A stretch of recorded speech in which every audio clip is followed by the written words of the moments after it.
Thank you, Madam Toastmaster. By failing to prepare, you are preparing to fail. I'm sure you've heard that many times before, or maybe it's close cousin, by failing to plan, you're planning to fail. It's kind of an overused phrase and has become kind of cliche in the last couple decades. And at first I thought it was kind of a harsh assessment. I mean, does anybody really plan to fail? But still, even though it's overused, it is still applicable to any endeavor that requires forethought and planning, even delivering a good speech. One of the biggest things to consider when you're preparing for a speech is to know your room. And the main parts of this are the speaking area where you'll be standing, and if you have any latitude to move around, and also how your audience is configured. So is it going to be a tiny room with a tiny audience, a small room with a larger audience, at least relatively speaking, or kind of an average size room with a horseshoe configuration? There are many size and configuration combinations. They're too numerous to list, and each of them has their own advantages and challenges. And even within each size and configuration combination, there are other alternatives you can use to make the area better for your speech's purpose. Another more minor point that we don't use too much, but if you ever find yourself speaking in a large venue where there's a stage, make sure you know how to get from where you're waiting to where you're speaking during your introduction to avoid any uncomfortable transitions. I realized when I was preparing for the speech that about a third of our membership has come on board since we went to the purely virtual Toastmaster meeting format. The only thing they know about Toastmasters, or the only experience they have in Toastmasters, is the Zoom format. Everything is in one place. Everything's right in front of you in one screen. All the people in the audience, the speaker, and in this case, slides being presented. You don't have to move your head to look at anything in the environment. And if you're the speaker, you don't have to make sure you talk to one side of the room and engage different people, make sure they feel included, and then go around the other side of the room, make sure everyone's included, the middle, back, and so on. Everything is right in front of you. So it is a little bit limiting, but some of our speakers have been creative in coming closer to the camera or further away for effect, but otherwise it's a somewhat limiting format. When we go back to meeting in person, not if, but when, I assume we'll be able to use the Pool and Hot Tub Alliance conference room that has served our club well for many years. And when we do that, people that are new to Toastmasters will have to learn to plan and use a space where the audience has depth and can't be muted. And some of us, people that have been doing it for a while, will have to readapt our speaking to that venue.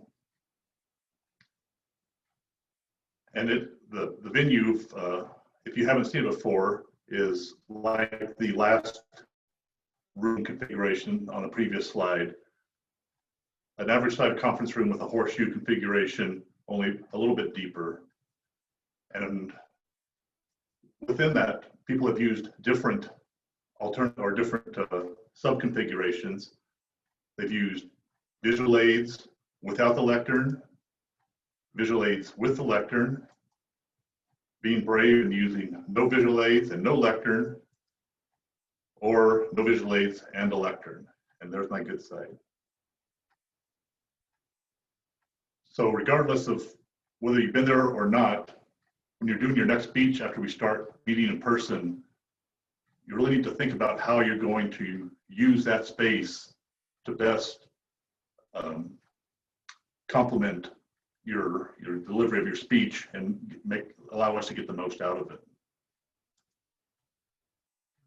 Another important part is making sure that you're heard by your audience.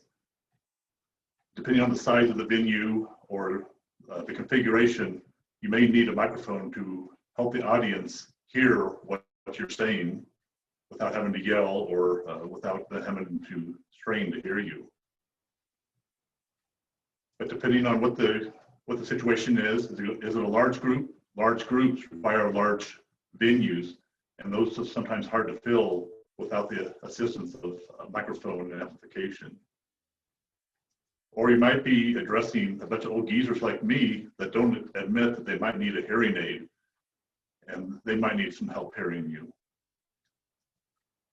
Or the room might just be configured such that it absorbs a lot of sound and becomes a veritable cone of silence.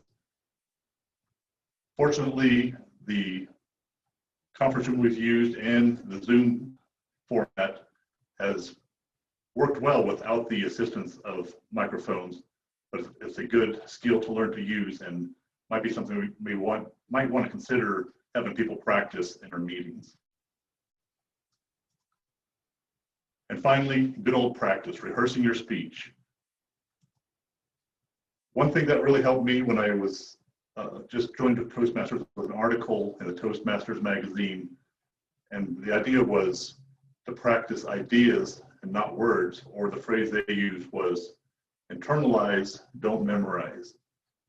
So become very familiar with the thoughts and concepts you want to convey to your audience instead of trying to memorize a long, detailed script that will be easy to lose your place in and hard to recover in the middle of speech if you're relying on recalling the exact wording and sequence.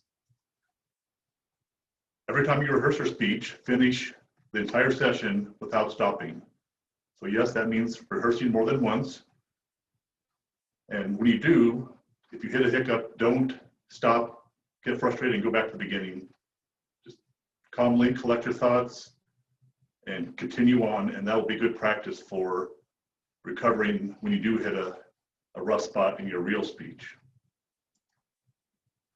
And since you're doing many rehearsals, add improvements gradually. Try to improve 1 or 2 things each time instead of trying to fix 10 defects all at once. And finally, very important, make sure someone listens to one of your rehearsals and gives you some feedback. It's invaluable to have an outside source give you that feedback so you can make improvements. So the bottom line is take the time to prepare and practice your presentation so that your audience can most fully enjoy the message you are presenting to them. So remember, unless you're a turkey, don't just wing it. Adam Toastmaster. Thank you, Mike.